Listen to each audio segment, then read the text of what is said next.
Magandang araw po sa lahat. Negosyo idea na naman po ang ating lulutuin ngayon, lalo na po sa mga kananay ko po dyan. Pwede nyo po itong gawing dagdag income kahit po kayo ay nasa bahay lang. Pwede nyo po itong ibenta kahit po sa harap lang po ng inyong bahay. Kaya ang lulutuin po natin ngayon ay ang ube turon with langka. Masarap na merienda at magandang pagkakakitaan. Kaya sa mga naghahanap po ng dagdag income, panoorin nyo lang po yung aking mga video at magkakaroon po kayo ng mga idea. At sa mga mahal po nating OFW, hello po sa inyo.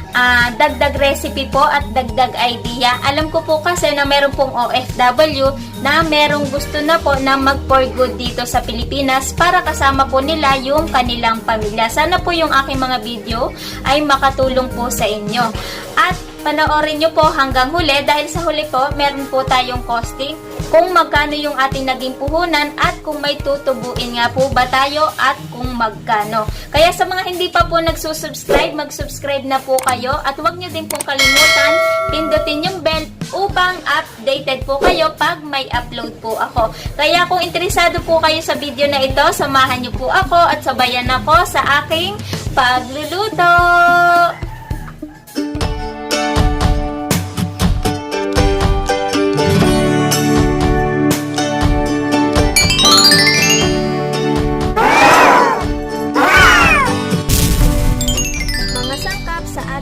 Turon with langka. Gagamit po tayo ng kalahating kilo ng ube, pero pwede naman po kayong mag-mix ng kamote. Pwede rin po yon. Tapos mag-add na lang po kayo ng food color. Tapos ito po ay lulutuin po natin. Gagawin po nating ube halaya. Gagamit po tayo ng 1/2 cup ng condensed, 1 cup ng evaporated milk, at 1/2 cup ng puting asukal. At gagamit din po tayo ng 1 tablespoon ng vanilya. At syempre, dun sa ating ding palaman na langka, ayan, meron po tayong kalahating kilo. Hinimay ko na po yan. At medium size na wrapper. At meron po tayong isang bote ng mantika. Kaya tara na po at umpisahan na po natin ang pagluluto ng ube turon with langka.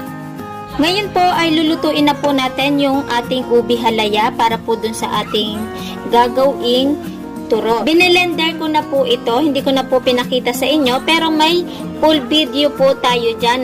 Ayan, may full video po tayo dyan ng pagluluto ng ube halaya. Kung type nyo pong magluto, bisitahin nyo lang po yung aking video na yan. Ngayon ay paghalu-haluin na po lahat natin ang mga ingredients. Hindi ko na po ipapakita sa inyo ang full video. Ito, pagkatapos po nito, hahalu-haluin na lang po natin to hanggang sa maiga at maging ube halaya. Tapos yung ating vanilya.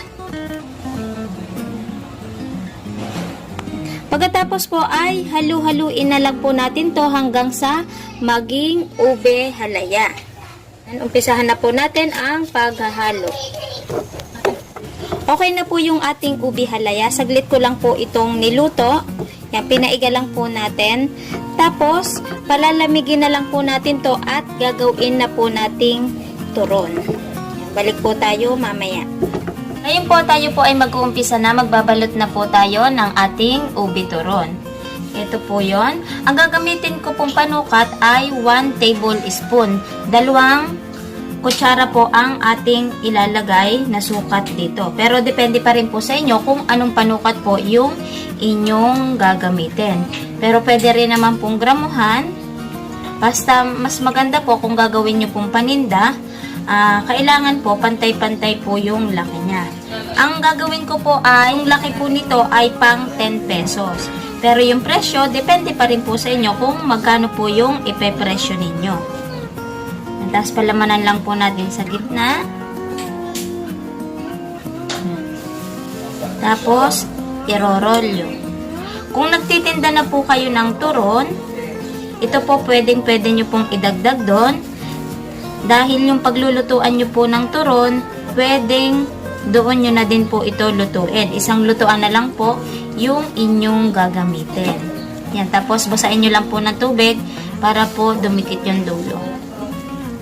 Lalo na po ngayon, magsa-summer na, magandang extra income po ito. Kaya sa mga kamami ko po, pwede nyo po itong gawin. Sa mga estudyante, ngayon pong bakasyon, Naku, kayang-kaya nyo po itong gawin para sa pasukan po, may pambili na kayo ng inyong gamit. Hindi nyo na iaasa kay nanay at kay tatay. May video po tayo dyan ng turon, banana Q, kamote Q, yung mga teknik po kung paano padikitin yung asukal. Panoorin nyo lang po yung aking mga video. Si SM, di ba nagtitinda po siya sa labas ng mall nila kasi alam po nila na maganda po ang kita sa turon. Dito po maganda din po ang kitaan dito, malaki din po ang kita. Kung alin po ang mas mura, ube o kamote, ayan, piliin nyo po sa dalawa kasi kung kamote po, pwede nyo rin pong gamitin ang kamote. Kung alin po ang mas mura sa dalawa. Gagamit lang po kayo doon ng condensed na ube, tapos lutuin nyo, pwede na po yun. Ngayong summer, pwede nyo po yung ibenta. O kaya naman, kahit hindi naman po summer, pwede rin po. Kasi ang mga Pilipino po ay mahilig sa kakanin. Kung hindi naman po pang tinda, pwede rin naman pong pang merienda sa bahay para tipid po kayo sa merienda sa pagbili sa labas. Ito po, mura lang po at masustansya pa. Pwede po kayo magpagawa ng stall kahit sa harap lang po ng bahay nyo para medyo may kaakit-akit po yung inyong pagtitinda. Pero syempre po, dahil nag-uumpisa pa lamang, pwede po kayo mag-umpisa kahit maglabas lang po kayo ng lamesa sa harap po ng inyong bahay. Kasi nung ako po ay kauna-unahang nag-umpisa, ganun lang po yung ginagawa ko nung una. Naglalabas lang po ako ng lamesa at yung akin pong paninda, nakapatong lang po sa ibabaw ng lamesa. Paghapon, lilikumin ko na po yon. Tapos nung nagkaroon na po kami ng kita, nagpagawa na po ako ng tindahang kubo na sobra-sobra po ang bili po nung merienda ko tuwing hapon. Kaya doon na po ako nagkaroon ng mga tauhan. Nagkuha na po ako ng mga tindera. Kasi hindi ko na po kaya yung pagtitinda. Yan. Pero bago po ako kumuha ng tindera, ginamay ko po muna kung kaya ko po bang magpasweldo doon sa kinikita ng aking tinda. Nung tingin ko po ay kaya, kumuha na po ako. Tapos nagdagdag na po ako ng tinda hanggang sa dumami na po yung aking paninda, hanggang sa nagkaroon na din po ako ng short order, ng tapsilog, may tinda na din po akong kanin. At ang isa pang tips sa mag-uumpisa, mag-focus po muna kayo sa isa bago po kayo magdagdag ng business. At pag nandun na kayo sa larangan ng pagtitinda, madami na po kayong maiisip na pwede nyong idagdag mo sa kada daldal ko. Natapos na po nating nabalot yung ating ube turon. Ang sunod na po natin ditong gagawin ay piprituhin na po natin to. Dalawang klase po yung gagawin nating pagprito. Yung isa po yung may caramelize dito sa labas at meron naman pong hindi. Kaya dalawang klase po yung ating gagawin. So, ito po yung ating nagawa. Yan, magpapainit na po tayo ngayon ng ating kawali at piprituhin na po natin ito. Magpiprito na po tayo ng ating ube turon. Painitin na po natin yung ating kawali at yung ating mantika. At syempre po, dapat po pag magluluto ay nakaready na po yung ating patiktika. Nandito na po sa tabi natin. Painitin lang po natin to at maglalagay na po tayo ng ating ube turon. Ang lulutuin po muna natin ay yung hindi caramelize po yung labas ng turon. Medium high lang po yung ating apoy. Mamaya nyo po siya baligtarin pagkita nyo na po na medyo brown yung ilalim. 10 piraso po yung ating gagawin na hindi caramelize yung labas ng ube turon. Pwede nyo naman pong palakasin yung apoy, basta wag nyo lang pong iiwanan kasi baka po masunog. Ito po medyo nag-brown na, babaligtarin na po natin. Saglit lang naman po itong maluto. Basta tingin natin ay nag-golden brown na po yung mga balat niya, okay na, pwede na po yun. Dapat po ay sa patiktikan nyo ilagay dun sa butas-butas, hindi masyadong mamantika yung ating ube turon. Hanguin lang po natin to lahat. Luto naman po natin gagawin dito yung caramelize po yung labas. Balikan po natin yan mamaya.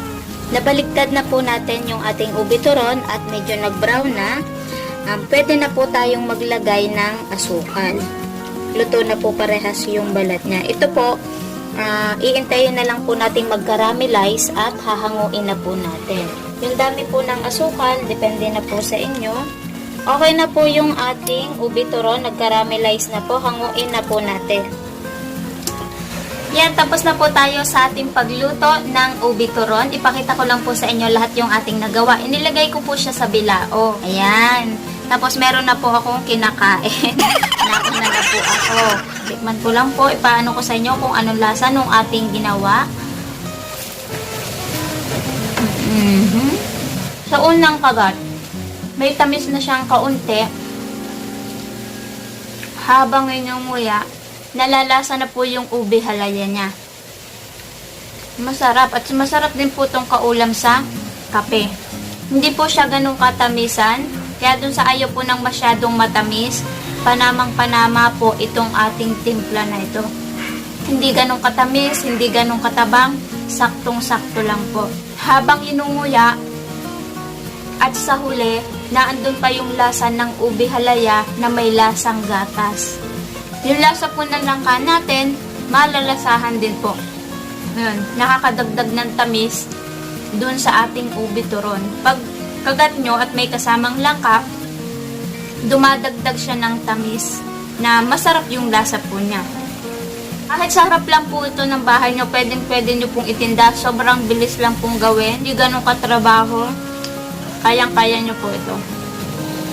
Ngayon po tayo ay magkokosting na at ang ating pong mga puhunan, ang ating pong ube ay 30 pesos, ating condense ay 15 pesos, ang ating pong ibap ay 11 pesos, ang ating pong asukal at saka vanilya ay 8 pesos, ang ating pong mantika ay 10 pesos.